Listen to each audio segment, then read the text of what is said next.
I remember the first time I read Matt's work, and I like reading work that is electric, it's raw, and that partly I don't understand it. I'm Rogelio Martinez. I'm a playwright. I'm an alum of New Dramatists, and I'm also I've won the Princess Grace in the past. I'm Matthew Paul Olmos. I'm the playwright and the current Princess Grace awardee. I'm curious.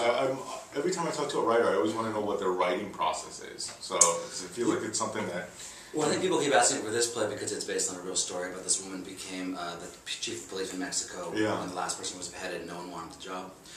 So I think everyone assumed that I went in with her life story and sort of did my version of it. But really I just went in and I said, okay, there's a woman, I know she's going to be a police chief, and then I know she has a husband who doesn't want her to do it. Right. And then I just start the play, and then before I know it, this weird thing happens with the music. And so for me in that play, the example of it is that if people will buy that this magical music comes out of this radio in the beginning, I'm hoping they jump on board with the rest of it. Because your plays often have this kind of dream quality out of it, do you find that what you're reading, what you're looking at, do you put a lot of weight on that? It's like, okay, I'm going to be reading this before I go to bed because when I wake up, are you a morning writer or I'm a night writer. You're a night writer, so you see, I'm a morning writer, so I put a lot of great emphasis on what I'm reading, at the very last moment and before I just throw it down and go to sleep, because I know that whatever it is, it's going to come right back out in the morning. And when you say you're a night writer, what is your schedule?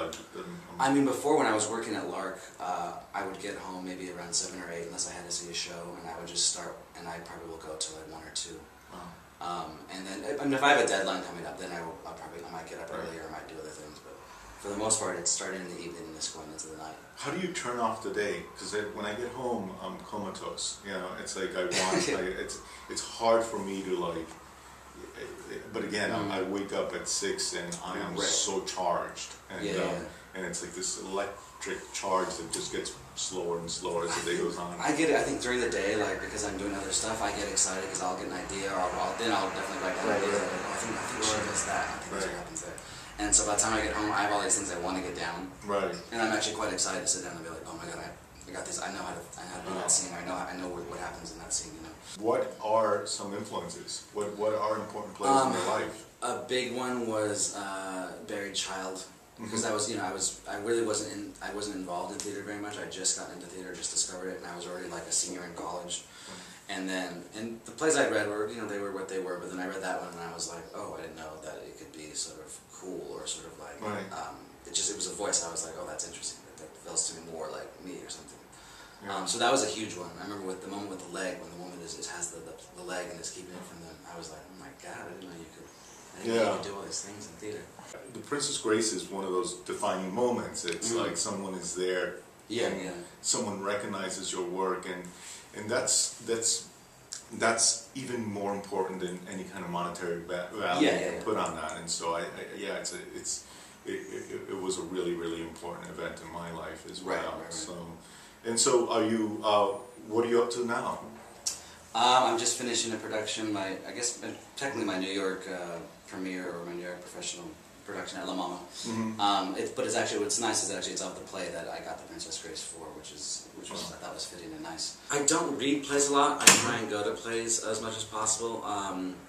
Mostly, I try and immerse myself, like I said, in things that are not related to theater at all, that are related to whatever topics I'm interested in. You know what I mean? My interests go all over anyway, but I'm curious sometimes what I want to work on, and usually I'm just pulled by what's really, I'm like, I need to work on that now, you know what I mean? Yeah. Lately it has been Mexico stuff, but I can't help the back of my mind coming into the career type stuff where I'm like, I need people to know that I don't just do Mexican plays, and I shouldn't be, because I don't know how you felt about this, but I've always felt a pull from being labeled as a Latino playwright or a Mexican playwright, It's funny you're mentioning all these wonderful writers and these groups, and I keep thinking that they keep talking about the death of theater, but I feel that this is an extremely this time right now that we are in is extremely alive. Theater is extremely alive, and the audiences may not be there, but I believe they will, because theater as a medium is so unique. It's such a unique thing, and it does need people in a room together, and as we become more and more isolated, more into our worlds, into our computers, I feel that we're going to need that. So, how do you feel about that?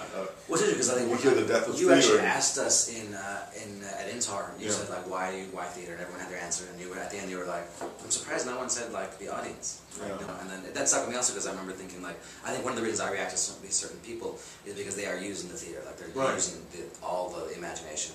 They're using every element, as opposed to like, sometimes you go to play and it could have been a TV show, or you know what I mean? It's just people talking, nothing out of realism sort of happens, or whatever, whatever that is. But I think I react to it because I'm feeling like, wow, there's electric things that can be done in theater.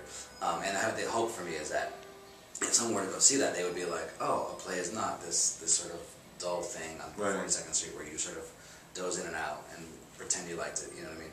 Well, you are an exciting writer, and I think you're one of the reasons I feel optimistic and idealistic, and so congratulations again. Thank you very much. It was great to have this conversation. Yeah, no, it's a wonderful place for writers. So this is a very special place, and this is a special conversation. So thank you. Thank you very much. Thanks.